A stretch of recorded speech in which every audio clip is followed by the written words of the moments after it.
Sending signals. Eleanor Harper lived in a world of isolation. At 34, she had perfected the art of solitude in her cramped Brooklyn apartment, a fifth-floor walk-up overlooking a perpetually noisy street. By day, she worked as a freelance editor, poring over manuscripts from authors who spun tales far more vibrant than her own life.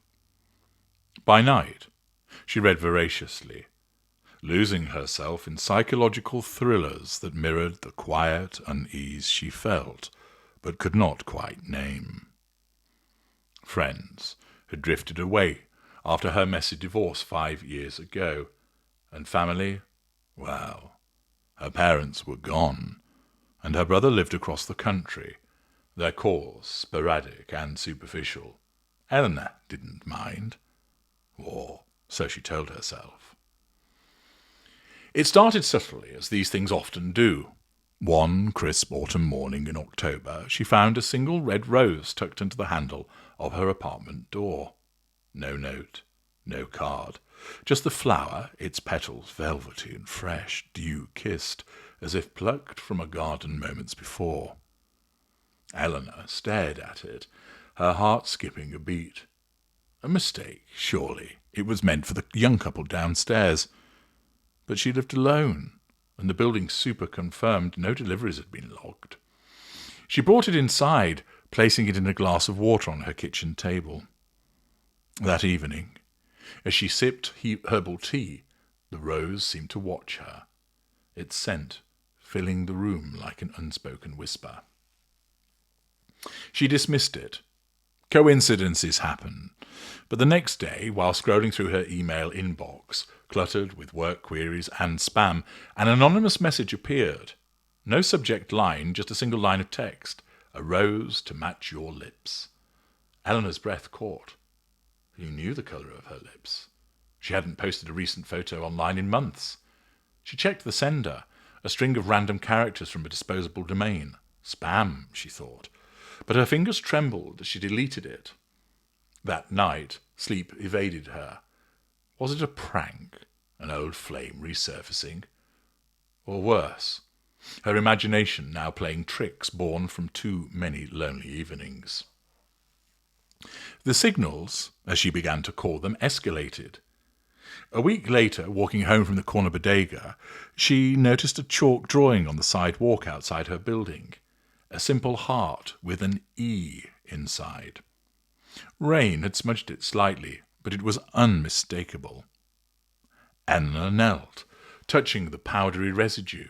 Kids, perhaps. But the street was lined with offices and empty lots. Children were rare here. She snapped a photo on her phone, then erased the image with her shoe, feeling foolish. Inside, she Googled anonymous admirer signs, but the results were trite.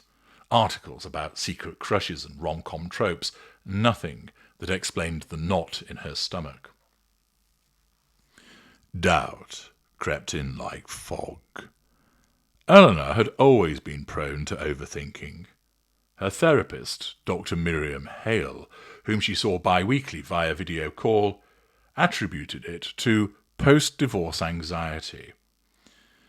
"You're projecting desires onto the void," Dr. Hale had said during their last session. "Loneliness can manifest in hallucinations of connection." Eleanor nodded then, but now those words haunted her. Was she imagining these things? Maybe the rose could have been wind-blown from a nearby florist. The email simply a targeted ad glitch. The chalk, random graffiti. But deep down, she felt watched, a prickle on her neck that no rationalization could erase. As days turned to weeks, the signals grew more personal. One evening, turning her radio to a classical station for background noise while editing a manuscript, a dedication interrupted the symphony. "To Eleanor in Brooklyn, from someone who sees your light in the dark." The DJ's voice was cheerful, oblivious. Eleanor froze, her pen hovering over the page. She called the station the next day. Yes, requests were anonymous, paid via app. No details on the sender. Coincidence? Well, her name wasn't uncommon, and Brooklyn was vast.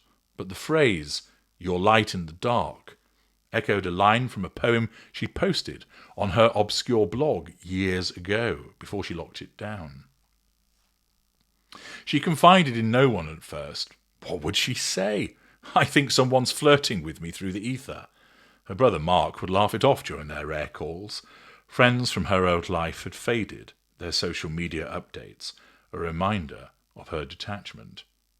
Instead, Eleanor journaled obsessively, documenting each incident in a leather-bound notebook. Signal number 4, billboard on Fifth Avenue, ad for coffee with "Wake up to what's meant for you," E. My initial or generic. She walked miles to verify, staring up at the massive sign until passers-by gave her odd looks. The enigma deepened. Parcels arrived, unmarked boxes left at her door. Inside one, a vintage locket, empty, but engraved with "Always watching." Eleanor's pulse raced. She wore a similar one as a child, lost long ago. How could anyone know? She pawned it, but the money felt tainted. Another box held a book, The Watcher in the Woods, a thriller about obsession. Dog-eared pages highlighted passages on hidden desires. Eleanor read it in one sitting, her apartment lights blazing against the night. Paranoia set in. She varied her routines, taking different routes home, shopping at new stores, but the signals adapted. A flyer slipped under her door advertised at a local art exhibit. Visions of Eleanor, portraits of solitude. She attended, heart pounding, scanning the crowd for familiar faces. The paintings were abstract, swirls of colour, evoking loneliness, but one bore a resemblance to her silhouette. The artist, a reclusive type, claimed inspiration from urban muses. Eleanor left shaken, wondering if she'd posed unknowingly in her mind's eye. Dr. Hale noticed the change during sessions. "You're agitated, Eleanor. What shifted?" Eleanor hesitated, then spilled it all. The rose, the emails, the radio. Dr. Hale leaned forward on screen. "This sounds like apophenia, seeing patterns where none exist. Your mind, craving connection, is weaving narratives from noise." Eleanor wanted to believe her. She upped her meds, practiced mindfulness. But that night a text from an unknown number. "Don't doubt what's real. I'm closer than you think." She blocked it, but sleep brought dreams of shadows at her window. The solitary woman began to unravel. Mirrors reflected a stranger, bags under her eyes, hair unkempt. Work suffered, edits came back riddled with errors. She installed a doorbell camera, reviewing footage obsessively. Nothing, until one clip showed a figure pausing at her door, hood up, slipping something underneath before vanishing. The note read, "Your solitude is my canvas. Paint with me?" Eleanor called the police. The officer held the note, which was for an art class. He sighed and gave Eleanor a dismissive look. "No," she protested. "He knows I'm alone. He's taunting me about my solitude." The police officer smiled and said there was nothing in it, and then lectured her on home security, but Eleanor was not listening. Isolation bred invention. Eleanor imagined the sender, a colleague from her past, jealous of her independence, her ex-husband, remorseful and scheming, or a stranger, fixated from afar. She scoured social media, reverse image searching the locket, tracing the radio station's IP logs through amateur sleuthing. Nothing. In quieter moments, she wondered if Dr. Hale was actually right, if her mind, fractured by years alone, conjured these signals to fill the void. "Am I losing it?" she whispered to her empty room. Then came the escalation that blurred reality entirely. On a stormy evening, power flickering, Eleanor's laptop pinged with a video call from an unknown contact. She accepted, curiosity overriding caution. The screen showed static, then a masked figure in shadow. "Eleanor," a distorted voice said, "I've been sending you pieces of myself. Do you feel it?" Her blood ran cold. "Who are you?" she demanded. Laughter echoed. "The one who knows your secrets, like how you cry at night wishing for touch." The call cut. She slammed the laptop shut, hyperventilating. Had she mentioned that in therapy? Or was it paranoia? She confronted Dr. Hale next session. "Is this you? Testing me?" The doctor looked appalled. "Eleanor, this is projection. We need to adjust your treatment." But doubt festered. Eleanor hacked her own email, child's play with online tutorials, and found no trace of sent messages to herself. Yet the signals persisted. A song on her playlist, shuffled randomly with lyrics about hidden love. A neighbour's dog barking in Morse code. Wait, was that her imagination? She learned Morse, translating, "I see you." The climax built over weeks. Eleanor barricaded herself, ordering groceries online, but one delivery included an extra item, a key, antique and ornate, with a tag, "Unlock the Truth." It fit nothing in her apartment. Frantic, she searched her belongings, finding an old trunk from her parents' estate. Inside, forgotten letters from her mother, confessing an affair. Eleanor's world tilted. Was the sender a half-sibling, a scorned relative? Driven to action, she traced the key to a local storage unit, rented anonymously. Inside, walls plastered with photos of her. Daily life captured, walking, reading in cafes, sleeping through the curtains. A journal detailed her routines, interspersed with love poems. At the centre, a mannequin dressed in her style, a note pinned, "Become one with me." Terror gripped her. She fled, calling the police en route. They raided the unit, finding it empty, save for a mirror reflecting her horrified face. Vandalism, they suggested, but Eleanor knew better. Or did she?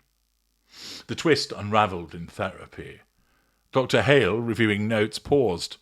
"Eleanor, these signals, have you considered they're from within?" "Within? What do you mean?" "That it is you. You are creating these signals, but forgetting you have done so," offered the doctor. "Don't be ridiculous. That would make me crazy." "I'm not crazy," bristled Eleanor. "You know I never use that word." "No, you just insinuate it." Her therapist opened her mouth to speak, but Eleanor had a revelation. "It is you. You are doing it. Everything I tell you, you then use against me," she declared.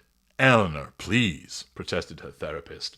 "Stay away from me. You are sick. You are meant to help me," railed Eleanor as she stood up and fled the consulting room. She raced home, and as she entered her apartment, she saw an envelope on the floor of the hallway. It was addressed to her.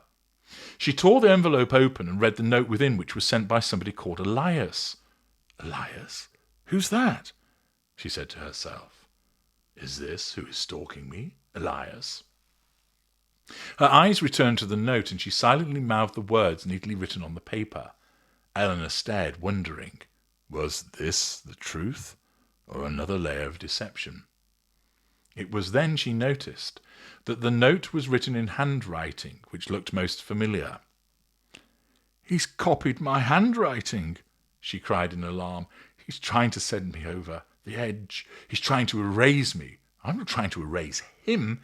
He wants to erase me," she cried as she dropped the note and brought her hands to her face as she began to sob. The note drifted to the floor and lay face up. Eleanor's handwriting was there, bearing the message, "I am you, loving the parts you neglect. Don't erase me. Elias."